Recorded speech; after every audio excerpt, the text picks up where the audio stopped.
We are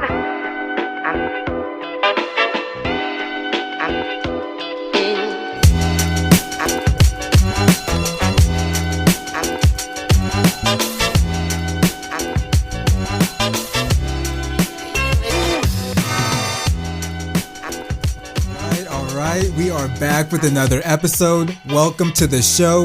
This show is called Polar Opposites because my co-host DONTÉ and I, we agree, we disagree. Most of the time, it seems like we've been agreeing most of the time, but I don't know. DONTÉ, do you feel different or the same?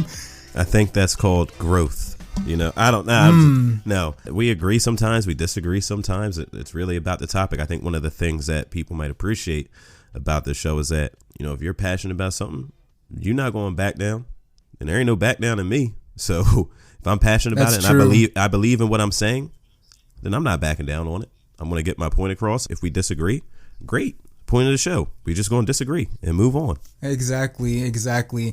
So if you guys love to hear interesting discussions on topics relating to politics, music, entertainment, and pop culture, this is the podcast for you. If you're young, if you're old, Republican or Democrat, radical left, conservative, whoever, wherever you choose to listen, this show is definitely for you. So thank you for listening to this show. We love, working on this show every week. If you want to continue to see us grow, feel free to subscribe. Be sure to leave a rating, leave a review, tell your mom, tell your dad, tell everybody about this show. This is the only way that we can grow, and we truly do appreciate it. So thank you for the reviews. Thank you for the word of mouth. Thank you for following us and interacting with us. We appreciate it. It's always fun when we look forward to your letters. Speaking of which, we have a section in the description of this episode where you guys can send us listener letters. So if you have a question, comment, concern, scenario, or all of the above, and you want to send that to us, we want to read it on air and we want to get to know what you guys think, and we'll definitely give you our thoughts. With that being said, enjoy the show. It's a good one, as it always is, and we're going to keep cranking out these episodes. DONTÉ, how are you? How was your weekend? What's going on with you? I'm doing the best I can, man. Eagerly awaiting my second shot, and we'll talk a little bit more about that later in the episode about vaccination and everything like that. I did have a pleasant surprise. So people have heard me on here talk about, working out every day and being into fitness. And because 2 years ago I got fat, like I got up to 240. So then I lost 20 pounds and I always floated around like 220-ish. And I thought, okay, cool. That's what I'm at now. And I weighed myself for the first time in a month yesterday, and I'm at 208. I was like, what is going on here? I'm a little concerned. I was like, I know I'm husky and looking lean, but wow, 208. So I'm a firm believer that every time you set a goal and you reach it, set a new one. Keep pushing yourself further. So now I'm trying to get down to 200, see what happens. That's good. Congrats. We went live last week. I wanted to talk about that for a little bit, and it was fun. I was talking to DONTÉ before we did it, and I was like, I'm nervous, man.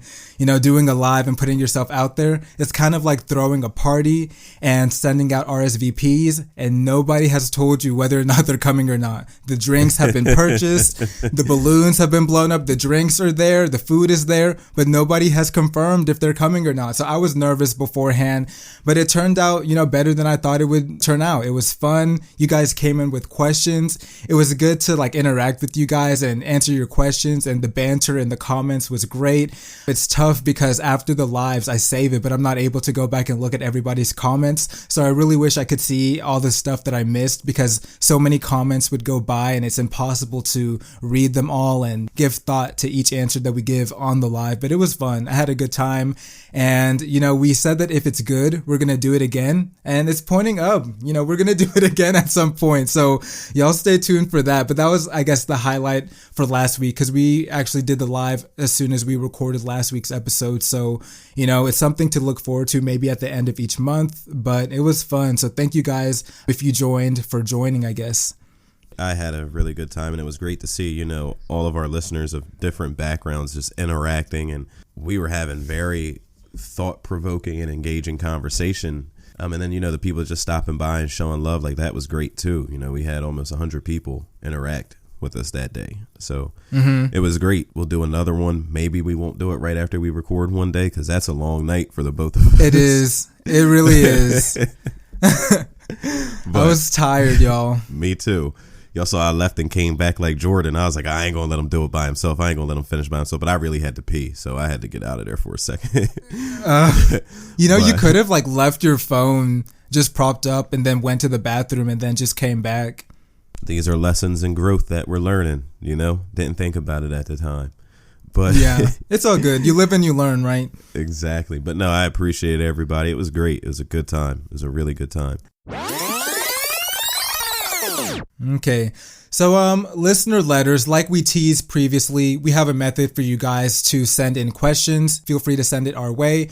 So this week in listener questions, this person actually sent this question in twice. So that probably means that they definitely want us to read it on this week's episode. So we are granting you your wish, listener. So send us more questions too. So this person says, hey guys, okay, I'm going to try and make this as short as possible, LOL. So basically, I shot my shot at this guy and then I invited him out with my friends that weekend. He actually showed up and we were totally vibing. He didn't text me the whole next day, and he messaged me the day after to say, Happy Easter, like, ... I'm not the type of girl to play games, but he was not reciprocating any of my energy. In his defense, he is super shy, but I feel like he just wasn't putting in any effort. So I guess my question is, he's canceled, right? That is a tough one. You want me to take the lead on this one? Go first? Yeah, that's why I asked. There's a little confusion I have in the way that it was written, because you said you were vibing the whole time and it was a good time. He didn't reciprocate any of your energy. So are you saying that you text him the next day and there was no response and you didn't get a response until 2 days later saying Happy Easter? So I have some follow-up questions, but just reading it as it is, taking it as it is. If you are going to tell us that he's super shy and you talk about you don't play games or waste time, then maybe you should just put it all on the table. Be like, look, I thought we had a good time. I enjoyed your company. I thought it was weird that you didn't text me back. Like, how did you feel about it? And see where you go from there. It never hurts to ask questions. Like, Justin, to tell you one thing about me, right? I'm always a person that I'm going to ask for what I want because I already don't have it. So the worst somebody could say to me is no. So if this guy is shy and is, trying to protect your feelings and not let you down, wouldn't you rather know that answer than to get ghosted and just feel like he's an asshole? But that's my opinion on it. How do you feel about it, Justin?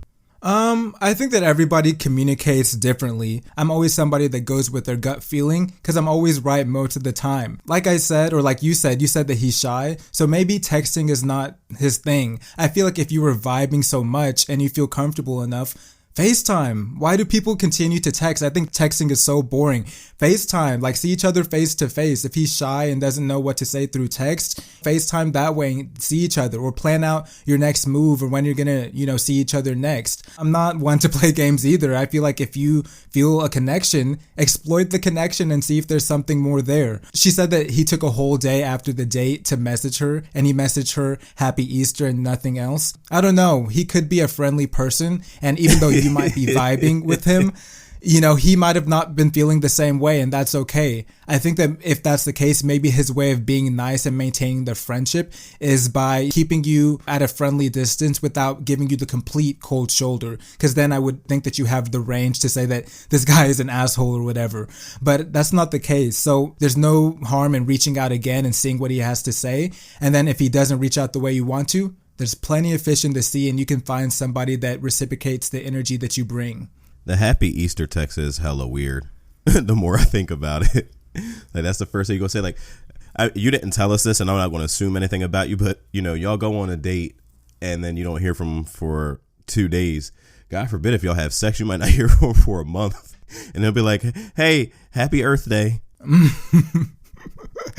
To be fair, it wasn't exclusively a date. She invited him out with her friends, and I guess they had some like alone time and they were like feeling each other, and the connection was great, so she thought, and then nothing when it comes to any messages the next day.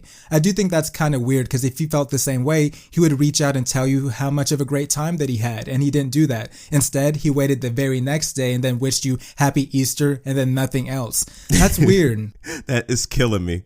That's killing me. That Happy Easter text. Maybe he doesn't know how to communicate and texting is not his thing, but that's kind of strange. But I don't know. If you messaged him back, how did that conversation afterwards go? Was it more of the same? Was it not really giving you the energy that you're putting in? Like, let us know. Give us a follow-up. Send in another question Please next give in week. a follow-up.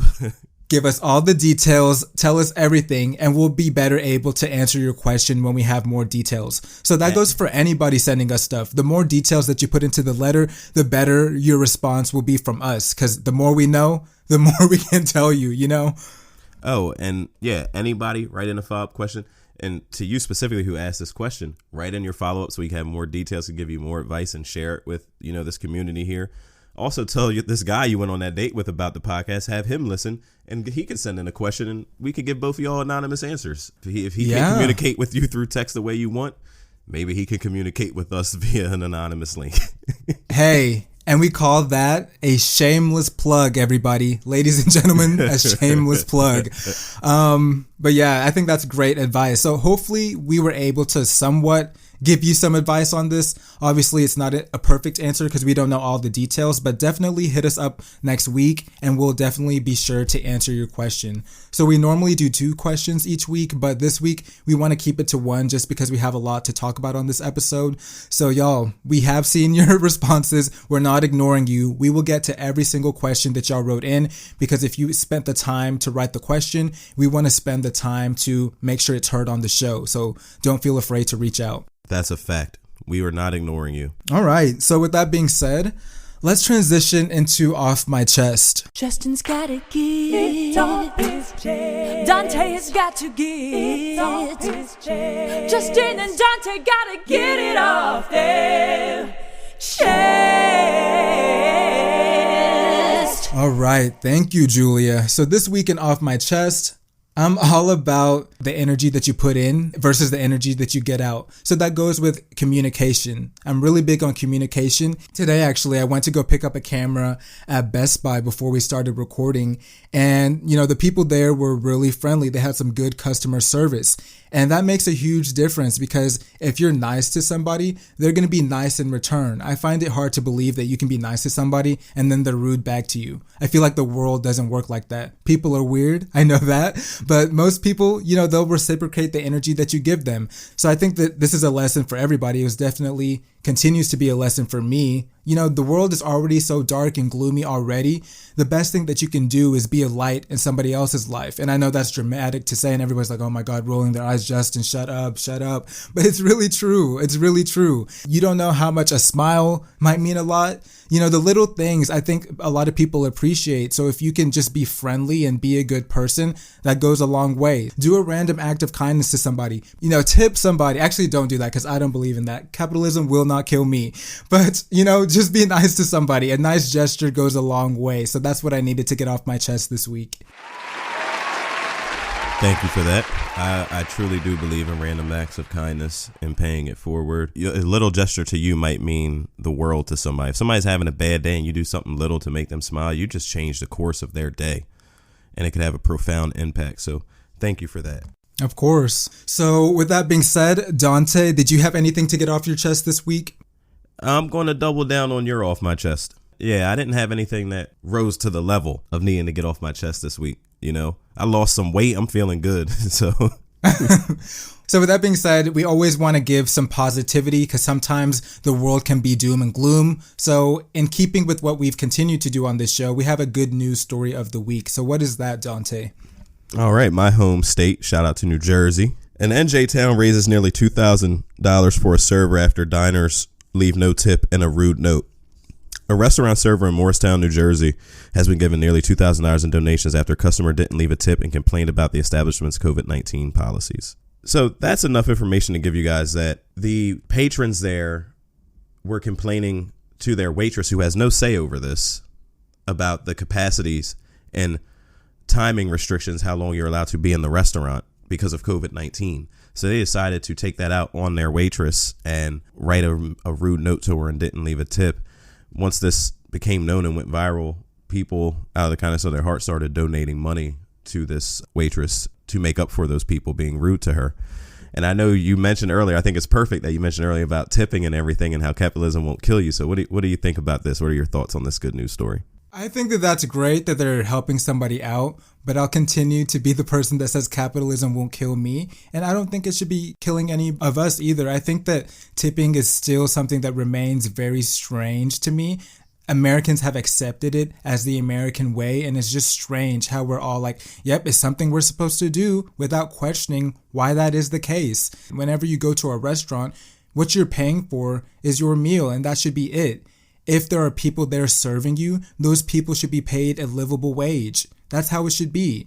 I don't think there's any reason why these big chains who can afford to pay their workers aren't paying their workers and are instead putting that bill on us to pay them. And then we as the public get shamed for not wanting to tip. And then people that don't have a lot of money also get shamed because it's like, oh, then don't come to a restaurant. But that's not fair. So because I don't have extra money to pay your workers means that I shouldn't be able to enjoy the benefits and the luxuries of life? That doesn't seem right. You shame these people for not tipping, and at the same time, you turn a blind eye to these rich corporations not wanting to pay their workers. Make that make sense. Stop being hard on the workers and make it harder on these corporations who are raking in millions because you are the ones paying their workers, not them. That's a backward society, and we need to reform that. There's so many things that we need to reform in this country. Police, we need to reform.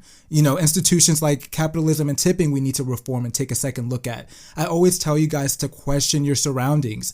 It's something that I'm very blessed that I have, the ability to question things that have been, just understood as normal for too long. Why are things the way they are? If they're negative, why can't we fix it versus just going along with it as if it's normal? That's just what I have to say in regards to that. Did you break out your prayer cloth? That was a prayer cloth moment right there. It was a prayer cloth moment. Wipe your forehead off, man. Wipe your forehead off. Woo. That was good. That was good. Woo. I never thought about the tipping thing until you laid out that response to it when we first started working together. And it makes perfect sense, right? Pay people a livable wage. So then your staff is not relying on the kindness of strangers. Because it is kindness. I'm glad that you said that because it's kindness. It's not a law that says that people have to tip. People just do it out of kindness or out of guilt. Whatever reason they choose to tip is up to them, but we don't have to, honestly. No, you're right. But like you said, it's been this way forever, and it's become conditioned and ingrained into our culture that, hey, we're going to pay these people, $3 an hour, and they're going to rely off the tips that they make from the kindness of other strangers. Let's try and be the change, I guess. I don't know what to say to that. Like, that's something that needs reforming. Pay people a livable wage. Yeah, we say it almost on every episode, but that's going to continue to be a tagline of the show until things are changed. But until then, capitalism won't kill me. Don't let it kill you either.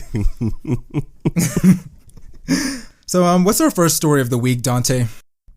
I wanted to talk about these laws being proposed and passed all over the South in regards to transgender people, especially transgender minors. A couple weeks ago, the Republican Arkansas governor refused to sign a bill that would limit transgender youth's access to health care.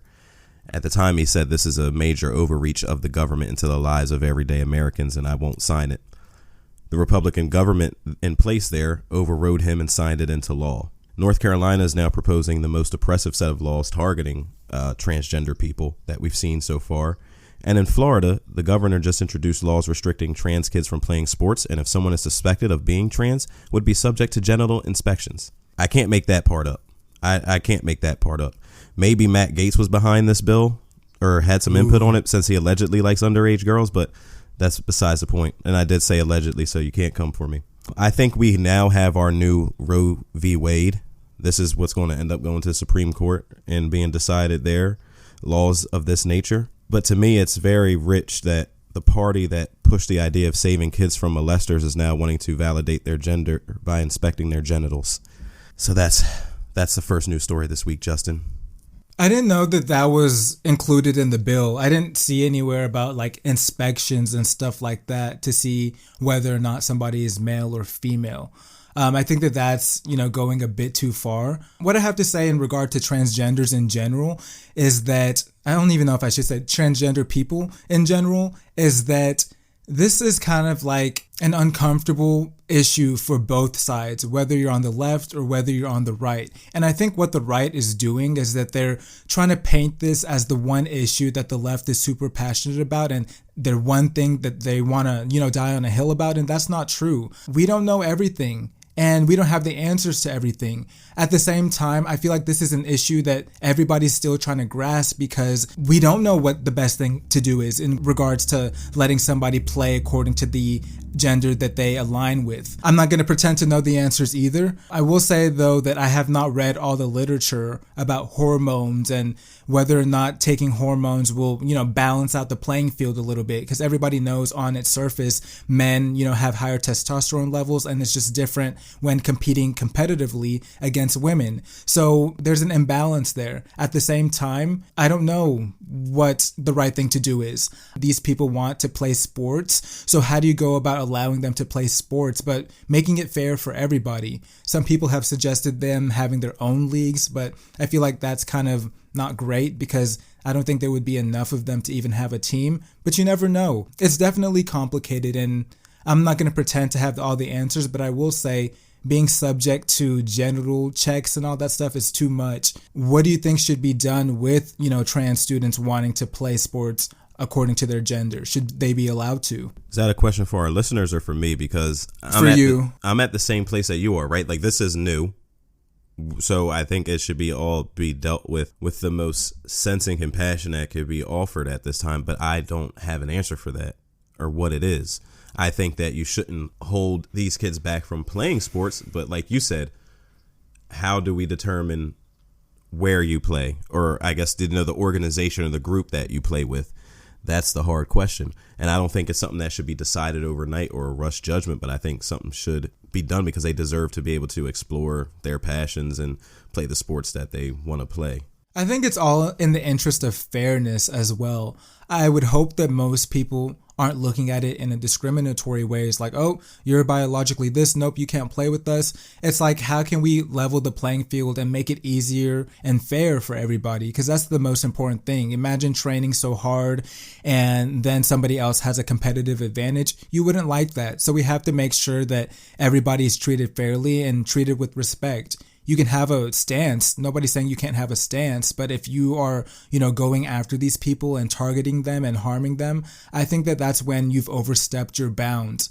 I think that we have to live in the society that we all, feel comfortable living in. And that goes with everybody, not just you, but that includes trans people as well. They deserve to live in a society that respects them, and how we go about, adjusting everything to make sure that it's fair, I don't know. But if you guys know, if you have a perspective that's different from us, maybe we can take this topic into a live, because a lot of our listeners are very, very, very smart. And the conversations that we can have on this topic, I think would be healthy for everybody. Because like I say on every episode, if you do not talk about these things, you cannot take the first step in solving these issues. So it starts with the conversation, and then after the conversation, maybe we can move towards action. Very well said and very well put. So thank you for that. Of course. Johnson & Johnson is next, right? Yeah, so the distribution of the Johnson & Johnson single coronavirus vaccine shot was paused last week. This was due to 6 people developing blood clots as a side effect to receiving the vaccine.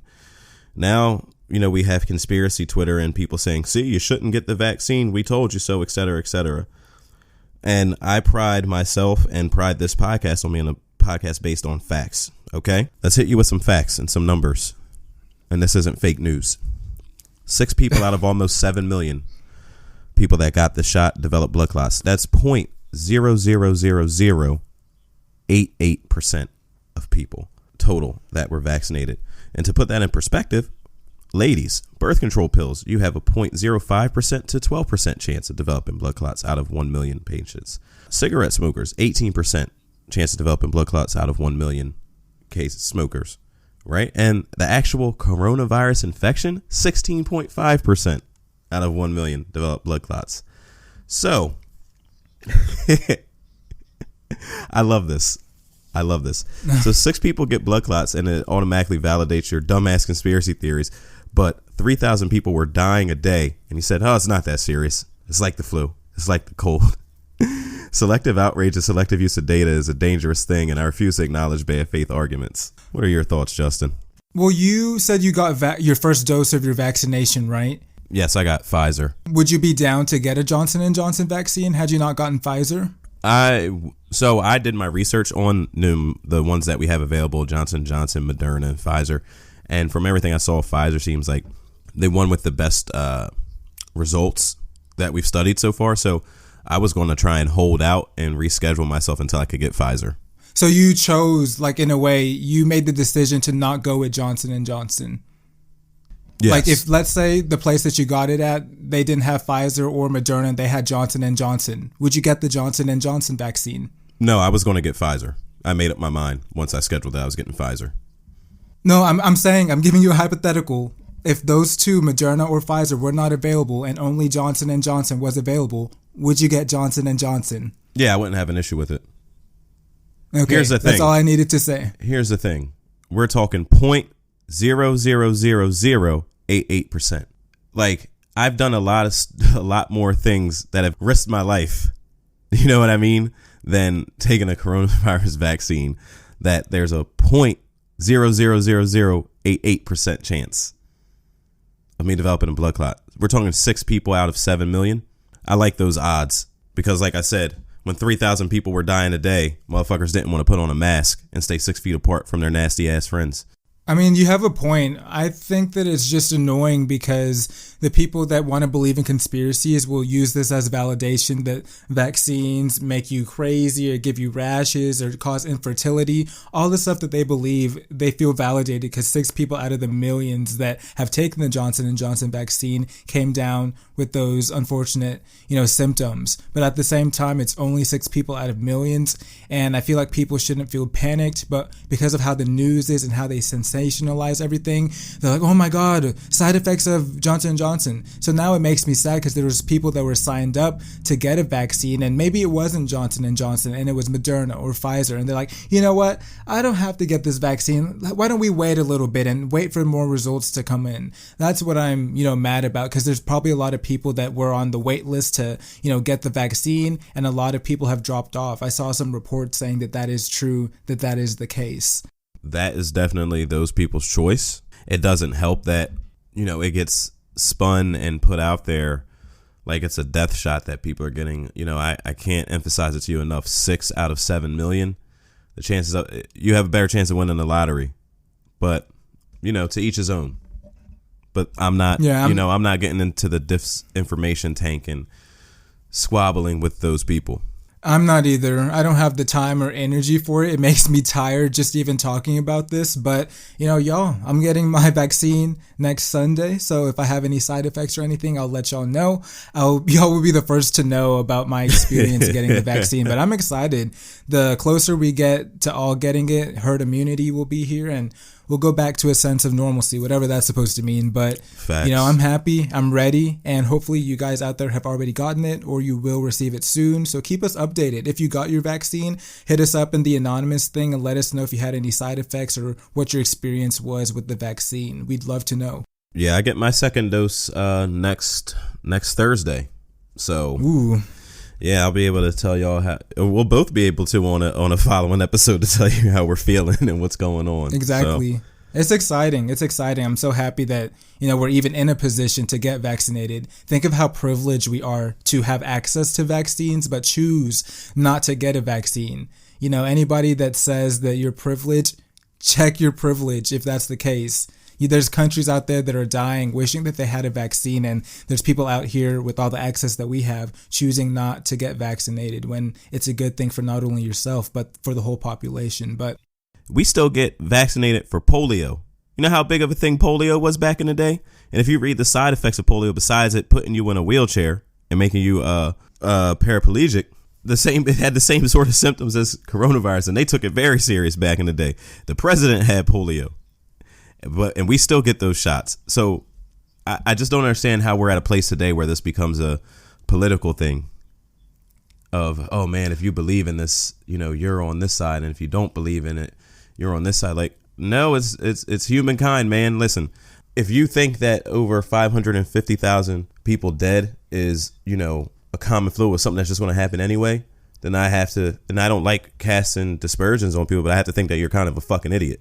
I don't even get worked up about this. This is not, if y'all could see me on video right now, I'm just like, I have a glaze over my face. I really do not care. Like, if you don't want to take it, that's on you. Pfizer, or I don't know who, I think Johnson, I don't even know who came out and said this, but I think the CDC said that we might have to get another booster dose. So that information is making people go, see, it's because there wasn't enough of this in there. And now they're trying to put more. And I'm like, y'all believe whatever you want to believe. I already was of the belief that we were going to have to get this every single year. So it's like, what are y'all so surprised about? That's so foolish. Like, every 10 years you got to go get your fucking tetanus shot. You got to get your tuberculosis shots. Like, what are you talking about? Inoculation is not new. But, I'm doing that thing where when you argue with fools, you can't tell who was who. So I'm going to stop arguing. Yeah. I I've been there. apologize for taking up the time right now on the podcast. I've been there, done that. I don't even have the energy to even get worked up about this stuff anymore. I will say, though, that, if you can take it, go ahead and take it. This is not endorsed by the CDC. Maybe they'll sponsor the show. Who knows? But this episode is not endorsed by the CDC. The hate mail that we'll get? People will be trying to come find us if we get endorsed. I don't care. You guys are spreading fake information. Do we have any country bumpkins that even listen to the show? Who knows? I don't know if their Wi-Fi worked good enough out there, I don't know. But yeah, that's all our talk on vaccines on this episode. We have to talk about Trump and Black Lives Matter and accountability. So this week, there's a couple stories that caught my attention. If you guys have been paying attention to the news, one of the co-founders of the Black Lives Matter organization, because yes, it is not only a slogan, it is an actual organization. One of the co-founders is under some fire because people looked into her records and saw that she is the purchaser of multi-million-dollar homes, and she claims to live this Marxist lifestyle. So people are like, how can you be a Marxist but then go out and buy all these million-dollar homes? It looks hypocritical. And at the same time, people are wondering, what's happening with all our money? So, that's a valid question because a lot of people have been donating to Black Lives Matter. I think over the summer, they said that they raised $90 million from all the people contributing money to their campaign. And, people are mad. They're like, what are you doing with this money? Did you use any of the money that was, crowdfunded for your homes? We want to know what's up. So what do you think about the story? And then what did you think of the Trump campaign story? You can give a little bit of insight about that. Yes. So with the donations that 45 was receiving, because we don't say that name on this show, they have refunded around $122 million. Like I said, I don't like to talk a lot about this guy, but when he's scamming people that trusted him, it's something that we should bring up and we should talk about, because we're not only holding people who we disagree with accountable, but we can hold people that we agree with accountable too, as Justin just read that story about BLM. When you signed up to donate, there was a small section that automatically checked off recurring donations for the amount that you donated. So if you did this and you didn't, and you wanted to uncheck it so you didn't have to do a reoccurring payment of $500 or whatever the total amount is that you did, it will say, we have to tell beep that you were joining the radical Democrats and you were not a patriot. There are stories about recently deceased people continuing to be charged after their death and people fighting their banks about these charges and overdraft fees. I mean, you played stupid games and you won stupid prizes. With that and with I'll touch the BLM thing first. I think that's fair because you read your story first, right? Yeah. In terms of an organization, I mean, look, in a lot of people's eyes, they're the devil. I don't care to debate the organization when they buy. I debate the sentiment, right? If we can't agree that Black Lives Matter, then I don't want to have a conversation with you no more because you're saying that my life does not matter.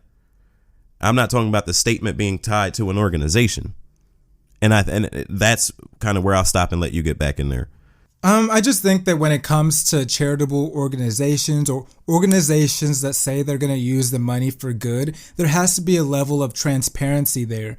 I think that people have a right to know where their money is going. Like, that's why I was so mad whenever we saw stories about Hurricane Katrina and how the Red Cross was, getting all this money from people making donations. But then, people were saying that a lot of the money they collected didn't even go where it was supposed to go. So my question is, how are these organizations spending the money? I think that people have a right to know. If you're supposed to be like a nonprofit organization, I feel like you should know where the money is going. That's why if I'm ever in a position to have my own foundation, there's going to be transparency there. I want people to know exactly where their money is being used. I think it's only fair. You are using your hard-earned money to fund something that you believe in, and I think it's only fair that I reciprocate that energy and show you where your money is going. Organizations have a lot of power, and I feel like with that power comes a great deal of responsibility for the people that donated and the people that it's supposed to help. It makes no sense to donate a lot of money and be okay with not knowing where that money went.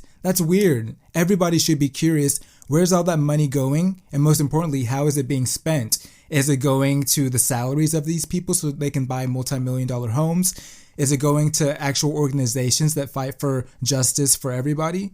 I think that's an important question, and people have a right to know. So whenever she was asked about it, she was like, you know, the thing that people do whenever they're caught in a trap. Yeah, you got caught. So, you know, well, knock, knock, Uncle Sam is coming. The people that donate to Black Lives Matter are coming, and they have a right to know where that money went. Well, here's the thing. What you said was interesting that I agree with, and I think they could take it a step further. It's documented when you donate to somewhere. They have to document that you donated. I remember donating in 2020 to some of the campaigns, right? And they, you know, ask you where you're from and what you do for a living and things like that. And they have your email address, obviously. So it's documented. Send me a statement back and let me know what my money went towards. Right? If it was towards one of the commercials that you produced, you know, have a section where we can go look that up. But you're right. There needs to be follow up about where this money is being, how is this money is being used and what it's being spent on. Because I'm not doing this to fund anybody's private life. Yeah, I don't think any of us are, honestly. I think that you would be mad if you found out that somebody brought a private jet or bought $1 million home with the money that's supposed to be used for justice and equality. We want to know. We want to know. And it's doubly bad because the movement had so much attention this summer and so many people were on board with it that weren't on board with it before. It's getting all this publicity and these people are just abusing it, if that's the case, right? Allegedly. Mm-hmm. These people are abusing it. So now people are going to turn their backs on it and turn their wallets away from it even more to, like I said before, I don't give a damn about the organization. I care about the sentiment, right? If we can't agree on that statement, then there's nothing else for us to talk about. We don't have a conversation to be had there. But bad publicity does not help our cause at all. It really doesn't. And that's why I feel like if they want to counteract this bad press that they're getting, they need to be more transparent, because it's not only like people that aren't black that are questioning. I think everybody is questioning. $90 million is a lot of money donated to one organization. Where's the money going? How is it being spent? And how is it helping in situations, you know, like the ones we're seeing this past few weeks with people getting shot unjustly, with people being arrested and tortured? It's not fair. It's not fair. So if that money is supposed to go towards those things and preventing those things from happening and making sure we live in an equal society, where are the receipts? Where are the receipts? And to, you know, bounce back on this topic, they're not only questioning this co-founder of Black Lives Matter, they're questioning all of the leaders who come out with a statement and a tweet each time there's a police killing. Sean King, Tamika Mallory, Ben Crump. People have questions for them too, because if y'all have noticed, for every high-profile black person that gets killed, y'all see the same black attorney there representing them. His name is Benjamin Crump, and he's a lawyer. You know, he fights for civil rights, and he always settles in these cases with the city, and he gets all these multi-million-dollar settlements for these families. But at the same time, people are like, are you in it for yourself, or are you in it, you know, for justice? And I think that's a fair question, because why is this one person at the forefront of every high-profile police killing? Maybe he knows how to get a payment. And I'm not saying that facetiously. I'm not saying that to be funny. Maybe that's what he's good at. Maybe he's like, I know enough to know that justice will not be served in a criminal courtroom. So in a civil courtroom, I'm going to get you monetary relief for whatever's going on. I'm not saying I can agree with it. Is that not a defeatist attitude? I mean, sure, you could view it as that. I'm not saying that's the attitude I have. I'm saying, but it could be, right? But the track record on this thing isn't too great. We know we talked about before off air what the definition of insanity is. Doing the same thing over and over again, expecting a different result. I don't know. You can look at him as a person that's one of those insurance attorneys that chase around ambulances going to car accidents. Like, oh man, there's black pain. Let me go profit off of it. That's how people want to view him. That's you know, that's their prerogative to view him that way too. I haven't known too much about this guy until I was doing research for this episode. I just think it's weird. I think that people have a right to know where his intentions lie. Why are you always forefront in every single high profile case? I think that's weird, because let's not kid ourselves here. If you're going to be these people's lawyers, you're also getting a cut of that settlement. So all these multi-million-dollar settlements that he's breaking with all these families, he's getting a percentage of that. So it's like, are you trying to cut a check for yourself, or are you really about getting justice? Because it seems very self-serving from the outside looking in. And Sean King, a lot of people have issues with him too. People say that he likes to exploit trauma to his own benefit, and that's what his brand is. Trauma, posting that on his stories and doing all that. You know, I don't really have an opinion about him, but it is interesting when people make those points about him. People are like, is he even black? He's like pretending to be black and all this kind of stuff. I found that very interesting as well. I don't have an opinion on Sean King one way or the other. I can say that I noticed that the man can raise money. That's what I can say. He can fundraise. I've seen him fundraise for people who have just gotten out of jail or trying to, get people out of jail, pay for medical bills after an incident, things like that. So I've seen the man and his fundraising power. That's what I can say about Sean King. Who is Tamika Mallory? Can you give the people some background on that? Because I don't know. I've never heard of her. She's another activist that's in the vein of Sean King and Ben Crump and all these other people. She's a black woman. Y'all have probably seen her at a lot of marches. If y'all watched the Grammys, actually, one of the rappers that performed, he highlighted her in his performance. She was the one that was at a podium saying, "We want justice and we want this." I thought that was very cringy. But anyway, she's always out there doing all that kind of stuff. But she's one of those prominent Black Lives Matter figures and activists. But, it is what it is. I think it's very weird. And like I said earlier in the episode, we need to question things that we're just accustomed to. We always see Ben Crump, in the middle of these cases. Why? Why is he always there? He represented Trayvon. He represented George Floyd. Like, there's so many people that he represented. And it's like, why is this guy always the face of all of this? And it's always a settlement behind the scenes. And then at the end of the day, the families never receive justice. So I'm like, whose side are you on? Are you on your own side, or are you fighting for the people to get justice? And I think it's a fair question to ask. I really do. And I guess to cap off this episode, on Twitter, y'all's favorite app, so people were having a conversation about Jamie Foxx versus Will Smith. They're very comparable in the sense that they're both prestige actors. Either they've won an Oscar or they've been nominated for multiple Oscars. People are like, who's better? Who's the better actor? Who has the better career? Whose side are you on when it comes to the discussion of Jamie Foxx versus Will Smith? Do you have a horse in this fight? No, the only horse I have in the fight is my opinion, but I ain't passionate about, neither one of the, to be like, oh my God, I can't believe you're saying this. If you're talking about in terms of who's a better actor, I think Will Smith is. I think Will Smith is a better actor. Listen, I hope you guys are paying attention, because I guarantee you if I would have said that I think Jamie Foxx is a better actor, Justin would be like, have you ever seen Bad Boys 1 and 2? No, I don't think that Will Smith is that good of an actor. I'm being serious. I don't think that he's that good of an actor, to be honest. I think that he's good at what he's good at, and he plays to his strengths, which is smart. But when it comes to range, I don't think that he has the range of Jamie Foxx, because Jamie Foxx can do comedy. He can do action. He's very good at drama. He has all the credentials that are there that make him, a better actor. And I say better, it doesn't mean like he's that much better, but if you're going to pick one, I would pick Jamie Foxx to star in my drama versus Will Smith, because Will Smith just gives like a corny vibe. Jamie Foxx is the closest thing we have had to Frank Sinatra since Frank Sinatra, and people don't want to make that correlation or that connection because he's black, but like, think about it. The man can act. He can sing. He's won awards in both of these things. He's charismatic as hell. He started off as a comedian. Like, he's the black Frank Sinatra. He's Jamie Foxx. He's super talented.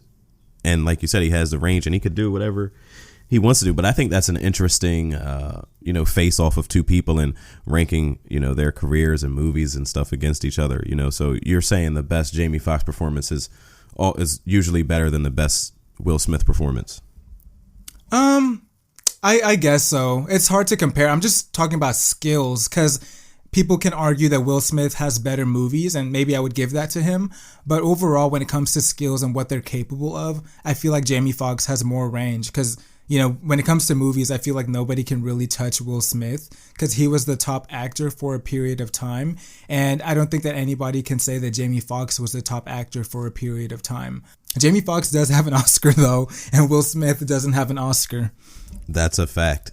And they both have Grammys. It's hard to win an Oscar. It's very hard to win an Oscar. I mean, Will Smith has 2 nominations, and that's nothing to scoff at. But when it comes to winning, you know, only the greats win, and Jamie Foxx has won. To be fair, Will Smith should have won for Pursuit of Happiness.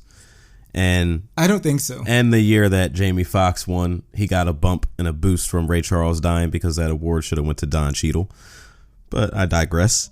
Not taking anything away from him. Not taking anything away from him, though. I don't think there's ever been a year where Will Smith should have won. People say that he should have won for Ali, playing Muhammad Ali.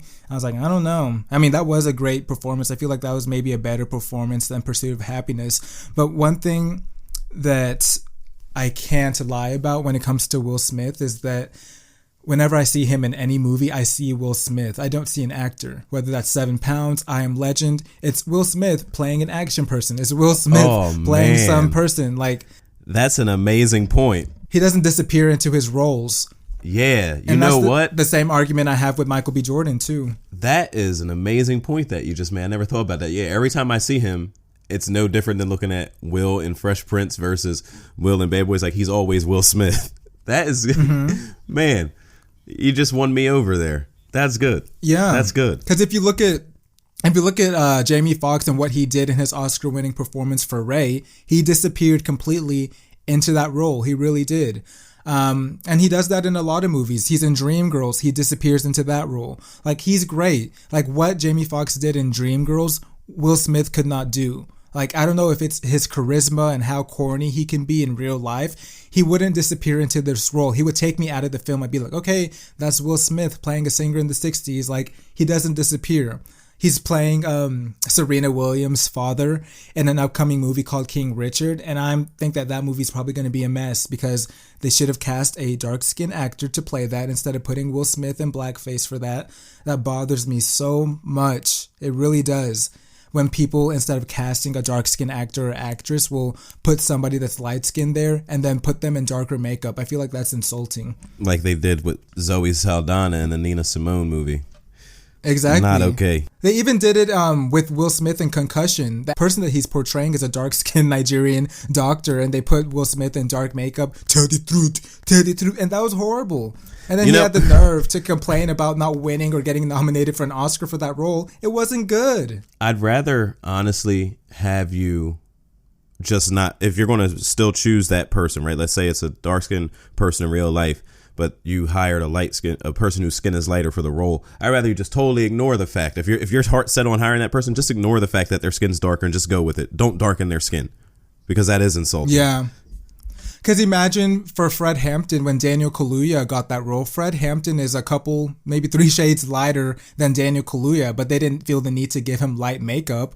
I agree with what you said. That'd be weird. Just make the commitment and keep it at that. Justify why you chose this actor for the role. I mean, a lot of times when you're watching movies and things and, you know, any content, sometimes you have to suspend disbelief or use your imagination a little bit. It wouldn't have been that hard if they just were like, okay, this is Will Smith in a concussion movie. We don't need to put darker makeup on him.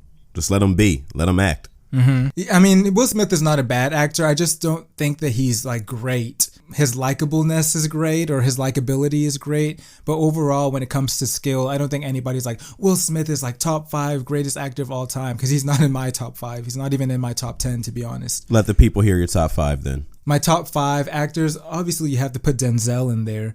Denzel is up there. Who else is up there? Jack Nicholson is up there. Johnny Depp transforms into all of his roles. My favorite young actor right now is Daniel Kaluuya. There's so many, great people. I feel like, honestly, Daniel Kaluuya is a better actor than Will Smith. I've liked the movies I've seen him in thus far, but I have a soft spot in my heart for Will Smith. I was like, that's a nostalgia type thing. I can give you guys my top 5 favorite off the top of my head of all time. And this is in no particular order, but definitely Denzel, Tom Hanks, Robert De Niro. And you know how we all like somebody and it's like, I'm not saying that this person's amazing, but they're just one of my favorites. I'll really watch anything Vince Vaughn is in. I can't explain it. I can't tell you why. Interesting. Yeah, I can't tell you why. I really like Vince Vaughn. And then number 5, and it wouldn't be him. Joe Pesci. I like those. I like gangster casino movies. I love all the Scorsese stuff. Samuel L. Jackson deserves some. He's up there too because I love anything him. Anytime him and Tarantino get together, it's a great time. Yeah, I'm not really into like mobster, mafia type movies. I feel like they're all the same for the most part. Hey Charlie, hey Paulie, hey Guido, how you did that do? Nah, I'm good on all that, but I appreciate the acting. Like when it comes to acting, I appreciate more women than I do men. Like y'all know, Frances McDormand is probably my favorite actress, and then you have Angela Bassett. You can't go without mentioning her. And I think somebody that's very underrated is Elizabeth Moss. If y'all don't know who she is, she's the one that plays the lead in The Handmaid's Tale. If you saw the movie Invisible Man, she was the lead in that. I think that she's great in everything that she's in. Mad Men, she's the lead in that. Fantastic, underrated actress. And The Handmaid's Tale is about to come on, so I'm about to get my fix. So y'all stay tuned for that too. Well, since you're talking about watching stuff, I just want to give you guys a little PSA. I watched the show that's being advertised on Amazon called Them, and it is one of the best TV shows I've ever seen. That's interesting. But I never want to see it again. It's the most fucked up thing I've ever seen as a TV show, and it gave me nightmares. I don't partake in recreational sadness, and like there's nothing good about this show in the sense of feeling good. Like you talk about black trauma for entertainment. I mean, that took it to another level. That was black trauma on steroids, and I have no desire to ever see it again. But it's a great show. I mean, you watch it at your own risk, but whatever. I wouldn't give people a recommendation based on what I've been seeing. People are like, with everything that we're experiencing in the world right now, why put yourself in front of like more black trauma? Because people said that most of the writers on that show were white. There's only one black writer, and it's all about black trauma and exploiting that. It seems like our pain is their entertainment, and I don't want to support something like that. People are like, there's basically no point to the show besides, trauma. And I don't know, that's not something that I'm interested in watching. The trailers looked interesting, but honestly, it looked like a ripoff of what Jordan Peele does. The font looks like Jordan Peele. One of the actors is in one of Jordan Peele's movies, so I thought it was something from him, but it wasn't. So I'm like, I'm good. There's so much other great TV out there. I'm not going to subject myself to more black trauma for entertainment. I'm good. Don't watch it then. Don't watch it. Yeah, I'm not. All the reviews are not good. It has like a 60-something on Rotten Tomatoes. I'm like, yeah, I'll save my time. Yeah, no, I was sharing it with you. I wasn't actually giving it a recommendation. But if you liked Lovecraft Country, then, depending on how high your tolerance is, you'd get down with this. It's like Lovecraft Country and The Shining had a baby and then dropped the baby on its head. That's what it is. It's I don't know how to describe it. It's fucked up, man. Personally, I don't even have time to watch TV anyway. I wish I did, but I think it's 10 episodes. So if you have 10 hours to spare, watch it at your own risk, I guess. I'll just say y'all continue to subscribe and tell your friends to subscribe. And maybe once a month, at the end of each month, we'll do a live. So, hey, you never know. But I appreciate you guys so much. Thank you guys for supporting the show and listening. And we have some surprises coming your way, so we're excited to reveal that to you soon. But until then, that's it for me. Y'all have a great rest of your week. All right, guys. Thank you so much. Don't forget to download, subscribe, leave a rating and a review. For Justin, I'm Dante. We're polar opposites, and we'll catch you on the next one. See ya. Bye, guys.